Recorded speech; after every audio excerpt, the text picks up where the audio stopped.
Já no Novo Testamento temos também outros homens de Deus que morreram e foram perseguidos por amor a Cristo. Estevão foi o primeiro mártir na era cristã. Mesmo sendo apedrejado, ele manteve a sua comunhão com Deus. Em um momento que devia ser de terror, ele só contemplava a glória de Deus. E ouvindo eles isto, enfureciam-se em seu coração e rangiam os dentes contra ele. Mas ele, estando cheio do Espírito Santo e fixando os olhos no céu, viu a glória de Deus e Jesus que estava à direita de Deus. E disse: Eis que vejo os céus abertos e o Filho do Homem que está em pé à mão direita de Deus. E apedrejaram a Estevão, que em invocação dizia: Senhor Jesus, recebe o meu espírito. E pondo-se de joelhos, clamou com grande voz: Senhor, não lhes impute este pecado. Tendo dito isto, adormeceu. É interessante observar nessa passagem que Estevão ele estava cheio do Espírito Santo, o que comprova que até na hora da separação da carne o Espírito Santo auxilia, dando forças e coragem. Estevão ele estava tão tomado pelo Espírito Santo de Deus que parecia nem sentir a dor das pedradas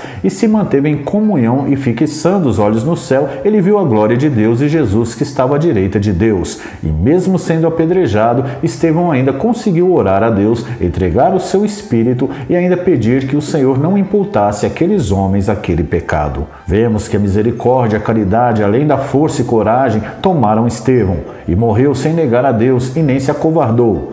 Eu poderia aqui dar outras referências bíblicas, mas para que o vídeo não fique mais longo do que já está, eu quero finalizar com a morte de Cristo. O Filho de Deus, ele também foi prova do sofrimento e aflição que alguém pode passar por amor ao reino de Deus. O Senhor Jesus, ele veio para fazer a vontade do Pai, e a vontade do Pai era que ele morresse como sacrifício pelos pecados de todos, e assim trouxesse a oportunidade de que todos que crescem e se batizassem fossem salvos. Mesmo Jesus, sendo Filho de Deus, ele morreu na carne, ele sentiu medo e orou a Deus para que passasse dele aquele cálice, e ao ser revestido pelo Espírito, ele foi consolado e recebeu forças para continuar a sua caminhada para o Calvário. Então lhes disse: A minha alma está cheia de tristeza até a morte, ficai aqui e vigiai comigo. E indo um pouco adiante, prostrou-se sobre o seu rosto, orando e dizendo: Meu Pai, se é possível, passa de mim este cálice, todavia não seja como eu quero, mas como tu queres. E voltando para os seus discípulos, achou-os adormecidos, e disse a Pedro: Então nem uma hora pudeste vigiar comigo? Vigiai e orai, para que não entreis em tentação. Na verdade, o espírito está pronto, mas a carne é fraca.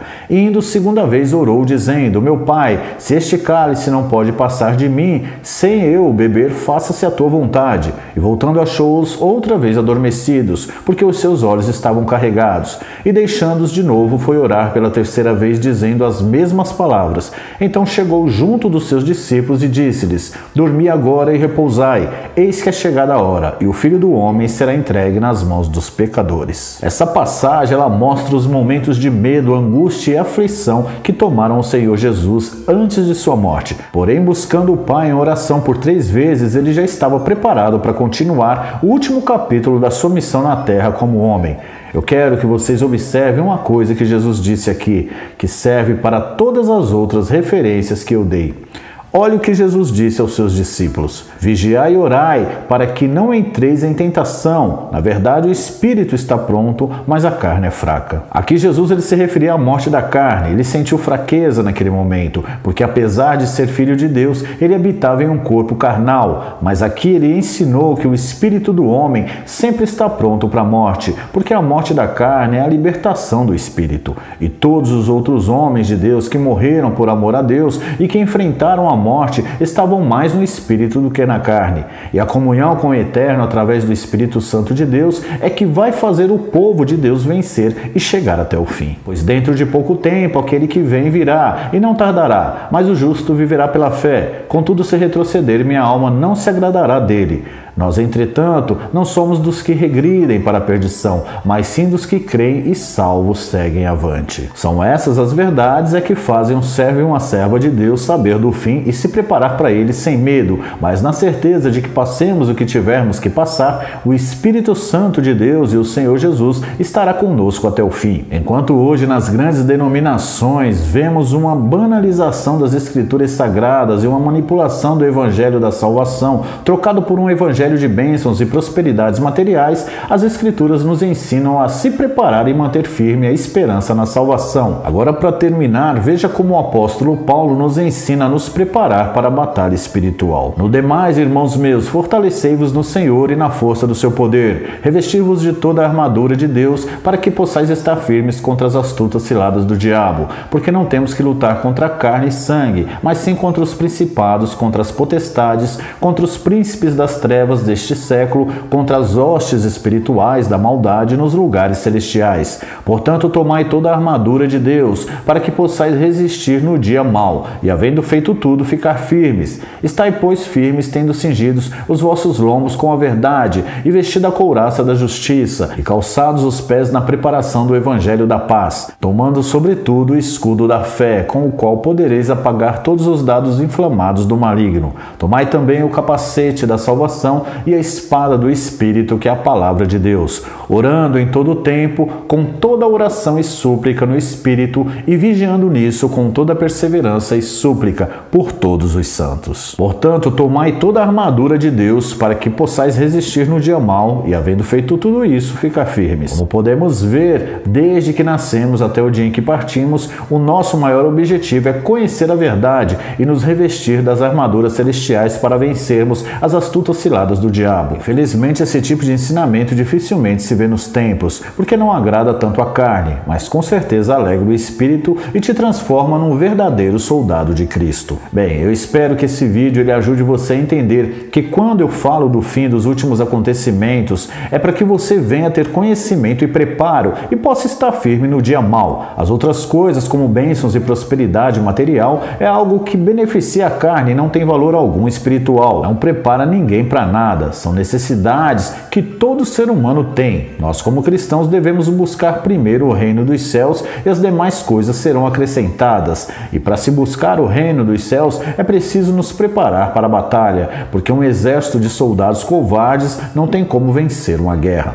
Para finalizar, a única morte que o Senhor Jesus ensinou a temer foi a morte eterna da alma e não a do corpo. E digo-vos, amigos meus, não temais os que matam o corpo e depois não tem mais o que fazer, mas eu vos mostrarei a quem deveis temer. Temei aquele que depois de matar tem poder para lançar no inferno. Sim, vos digo, a esse temei. O que temos visto hoje é muito crente com medo da grande tribulação, com medo de passar fome, com medo da marca da besta e com medo da perseguição. Mas se esquecem que quem procurar salvar a sua vida, ou seja, quem se preocupar em salvar a sua carne, corre o risco de perder a sua alma, pois muitos aceitarão o governo do anticristo e a sua marca para não padecer na carne. Por outro lado, quem perder a sua vida, ou seja, quem perecer por amor a Cristo, salvar-se-á. Isso significa que muitos que tentarem salvar suas vidas humanas por medo, ainda que vá contra o que Jesus ensina, perderá o direito à salvação. E muitos que forem firmes até o fim, mesmo que morrerem no corpo por amor a Cristo, será salvo.